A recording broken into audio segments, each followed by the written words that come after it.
So somebody mentioned something in a comment yesterday, and I was a little bit triggered. I'm not gonna lie, I don't even play the deck.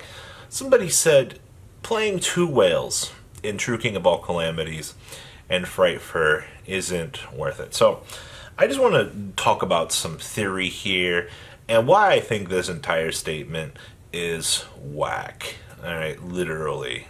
I don't even know how to use WHACK. That kind of whack. Let's dig on into this, shall we? And please like this video.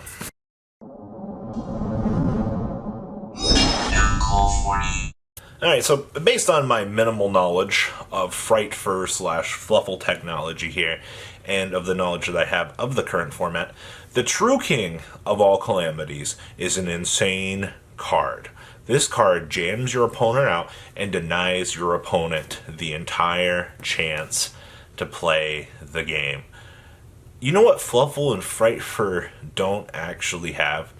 And that's what we like to call a good going first board. Now, I don't know, if you're like me and you've always kind of looked at this deck, you always see this deck as a going second OTK machine, alright? This deck aims to smash through and break boards. Well, we just got the Scythe now, so the Scythe gives you a going first, or a going second play now, a little bit better so that you can go, disrupt the opponent. Oh, look, I stunned you. Yay. Now, on my turn, I can attempt to play the game. Now, this young duelist commented on OCG Thursday and said, we just don't have room for it. I'm like, yes, you do. Yeah, you do. You always have room in this deck. I get that the whole engine is a lot more, how do they say, versatile now, because now you have to what? You have to dedicate 2 whales, and then you have to play the True King of all Calamities. That makes your deck infinitely better. So what I actually saw from, what was it, round 1, round 2 of the Verse Cup in features, I saw 3, I think it was 2 Frightfur players, and they both made the True King of all Calamities going first. Alright, that's really good. And then you have this duelist over here going, we don't have room for it. I'm like, I don't think you know how to play Fluffle, sir. I don't think, one, you are probably, okay, this sounds like a call-out video. Alright, I'm just confused here. I am making this video to my YouTube subscribers here, to those of you that have been testing this deck, and going, based on everything that I've seen for this deck and everything, Fluffle has never had a good going first board. Yeah, you throw a bunch of monsters up on the field, you call it a day. But now that you've got 2 whale, you can make True King, which jams your opponent out playing the game. That is insane. Alright? And for the value of what? An extra 2 cards in your extra deck for dedication, it's not like it's hard for you to be able to pull this off consistently. Alright, like, I think from what I've seen, it was usually, I don't have a lot to go on for that. I think I saw it pretty much every going first game out of the couple matches I've seen. But your deck is meant to turbo for this. Why would you not want to play this?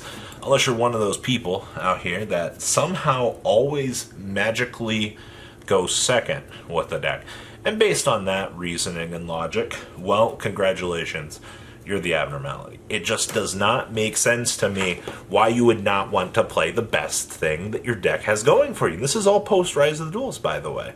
I'm also, honestly here, from what I've been seeing recently, True King of all Calamities is very much ban-worthy, much like Utopic Zexal, with the whole Numeron support. Now, it's almost like these cards that deny your opponent the chance to play the game will eventually end up becoming issues, right? So now that we can stick 2 whales together in my Frightfur deck, I'm not going, oh man, this is insane, like, no, Fluffle bad, no, Frightfur bad. No, that's not the point of this video. Robbie needs to be educated on this, because I'm very much curious why you're not trying to play the best engine in your deck.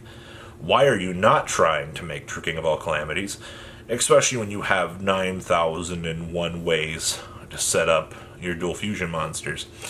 And the second question I have to you is, from what I've seen for post-Rise of the Duelist, why do you have such an objective issue trying to fit in the true king of all calamities. Yes, I get it, alright? Double whale might be hard to make, but you're still cracking it up, you're still doing things. It's not like you have to play the bad Frightfur fusions here. Like, this is like my general concern with the statement is the whole toolbox of things that you've got there. The guy that I think made this comment is playing some of the worst fusions that you could actually play in the archetype, alright? Because based on the OCG Thursday list we were talking about, there were some really bad fusions in that Fluffle deck. You gotta remember, when we look at OCG tournament results, 95% of everything is based on local scene, alright? Like, that's just how it works there, alright? Like, there's nothing we can do. So when we're pulling up something, it's probably more or less geared towards the locals. But if you're comparing post-Rise of the Duelist content to the possibility of playing things based on that list, there were things that you should not be playing in today's format, alright? For a 3-card dedication here, Fluffle Frightfur has a going first board, alright? I know you can do other things with the deck. I'm completely ignorant to the statement, though. So, I'm confused. I really am here. How are we just not playing the best thing in our deck? Sorry, guys. I'm broken. I really am. Like, I debated on how to even approach this. I just wanted to be like, does he know what he's talking about? Am I dumb? Like, for what I have watched for this content and things like that, like, why denying your opponent the chance to play the game, unless you're one of those duelists that goes, oh, I will let you play the game, and then you're just like, why are you even playing Yu-Gi-Oh if you're giving your opponent a leg to stand on? There are those okay, side topic to this video. Okay, there are Yu-Gi-Oh players out there, and I actually crap you not here, alright? There is a special breed of players out there, alright, that don't actually care about the competitive scene. They want their opponent to be able to play the game. These types of duelists that exist out there hate cards that do not allow the opponent the chance to play the game. If you're one of the Leo fanboys from, his name was Leo, right? The Frightfur player. If you're one of the OG players out there, you're gonna sit here and you're not gonna play the true king of all calamities. You're gonna sit here and you're gonna play with your Frightfur deck, alright? You're gonna sit here and you're gonna play the deck that the way it was meant to be in the anime. I'm gonna sit here, I'm gonna fusion summon.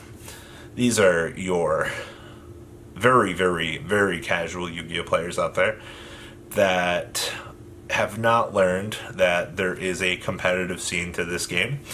And these are the same people that are going to flame you on social media for breaking the Neo canon on your deck. There is a special place that I have seen these types of duelists, and it is hilarious to me that these duelists exist. These are going to be the same people that are never going to like competitive Yu-Gi-Oh! In their life. Alright? You got to remember, a lot of the casual player base will eventually, the more that they play, they'll either stay where they are, or they'll make their way into their intermediate competitive crowd, where I've talked about. And you find me over here in the competitive tier that's going, why? Why would you not make True King of all calamities in your Frightfur Fluffle deck, Betsy? I don't understand. You know, in a format where everybody wants to go first, True King of all calamities, that card, that destroys the metagame. But we're not going to play it. Oh no. We don't like winning out here. We like playing the Neo Canon fusion to our deck. As I am an anime character, and if my deck was played and portrayed in the show as a fusion-based strategy, fusion, by the way, not exceeds, I will not break the canon to my strategy. I am sorry, duelist. I will not play True King of all calamities. That's literally what I think. Like, there's no way he's not actually playing True King in his deck. Alright. Guys, please, take a couple of minutes in the comment section. Educate me on this. I'm very curious, for post-Rise of the Duelist, why we are not playing the True King of all calamities in our strategy. Alright, I'm confused. Alright, maybe some of you can help me, educate me here. Tell me I'm right, tell me I'm wrong. Whatever. Just leave a comment, tell me what you guys think. And I'm out, guys. Special Brady Yu-Gi-Oh player out here, let me tell you what. They confuse me every day. Thank you, patrons, for making the ride never truly end. Without you guys' support, well, I would probably be doing Truffle Shuffle videos for a living. Guys, please check out VanCole40 for all of your Cardfight Vanguard content brought to you by MCole40. And if you are looking to pick up singles, check out mcolegames.com for your trading card game needs. Thanks for watching, everybody.